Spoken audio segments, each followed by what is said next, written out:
में एक फल होता है जिसका नाम काफल है। और इस फल के बारे में सिर्फ उत्तराखंड के लोग ही जानते हैं, क्योंकि ये फल मार्केट में कहीं भी नहीं मिलता। ये फल गर्मियों में जंगल में अपने आप उगता है।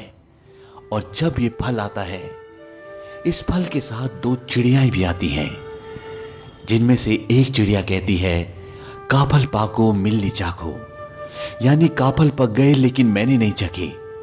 और दूसरी कहती है, पताच बेटी पताच, यानी पता है बेटी पता है। तो ये दो चिड़ियाएं काफल के साथ क्यों आती हैं और ये ऐसा क्यों बोलती हैं? इसके पीछे एक दर्द भरी कहानी है। ये बहुत समय पुरानी बात है। उत्तराखंड के छोटे से गांव में एक मां और बेटी रहती थी, जो बहुत गरीब थी और उनके पास आय का कोई भी साधन नहीं था। उनके पास एक छोटा सा खेत था, जिस पर उस बच्चे की मां खेती कर कर बहुत मुश्किल से अपनी गुजर बसर करती। लेकिन जब भी काफल का मौसम आता तो उस बच्चे की मां जंगल से काफल तोड़कर लाती और उन्हें बेचकर कुछ पैसे कमा लेती, जिसकी वजह से उनके कुछ दिन आराम से निकल जाते। उस बच्ची की मां को पूरा साल काफलों का इंतजार रहता। एक सुबह की बात है, उस बच्ची की मां सुबह सुबह जंगल से काफल तोड़कर ले आई। लेकिन उस सुबह उसे खेतों में काम करने के लिए जाना था। उसने सोचा कि वो शाम को काफल बेचने जाएगी।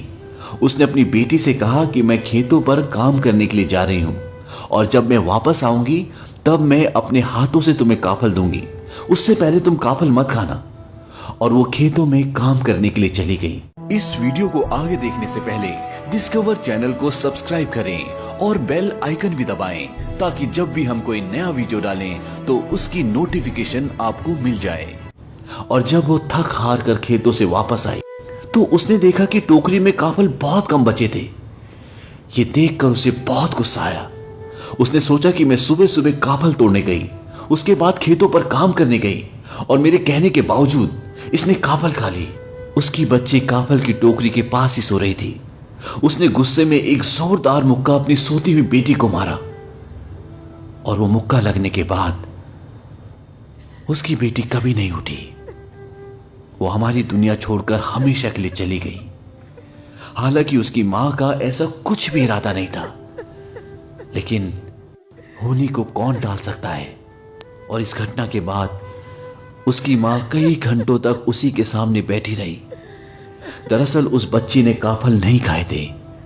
दिन में गर्मी बढ़ने के कारण काफलों की नमी कम हो गई थी और वो सिकुड़कर छोटे हो गए थे, और इसलिए उसकी मां को लगा कि टोकरी में काफल कम है। जैसे जैसे शाम हुई वैसे वैसे हवा में ठंडक और नमी बढ़ी और काफल वापस अपने साइज में आ गए। ये देखकर मां को पूरी कहानी समझ में आ गई और उसको एक गहरा सदमा पहुंचा, और वो भी उसी शाम अपनी बेटी के साथ हमारी इस दुनिया को छोड़कर हमेशा के लिए चली गई। कहा जाता है कि उस मां और उस बेटी की आत्मा दो चिड़ियाओं में चली गई, जो हर साल गर्मियों के मौसम में आती हैं, जब काफल आते हैं। और उसकी बेटी कहती है कि काफल पाको मिलनी चाको, यानी कि मां काफल पक गए मैंने नहीं चखे। और उसकी मां कहती है, पताच बेटी पताच, यानी मुझे पता है बेटी पता है। तो काफल जैसे स्वादिष्ट फल के पीछे ये एक दर्द भरी कहानी थी, जो उत्तराखंड में बहुत प्रचलित है। तो चलिए अब इस कहानी के बाद मैं आपको काफल के बारे में कुछ और जानकारी देता हूं। काफल खाने में स्वादिष्ट तो होता ही है, इसके साथ साथ ये शुगर के पेशेंट्स के लिए एक रामबाण का भी काम करता है। काफल से शरीर में ऑक्सीडेटिव तनाव कम होता है और दिल सहित कैंसर एवं स्ट्रोक के होने की संभावना भी कम हो जाती है। और काफल की एक और खास बात है, काफल को सिर्फ उत्तराखंड के लोग ही खा सकते हैं, क्योंकि इसे तोड़ने के बाद कुछ ही घंटों के अंदर खाना होता है, नहीं तो काफल खराब हो जाता है। तो अगर आप भी इस खूबसूरत फल को खाना चाहते हैं तो इस बार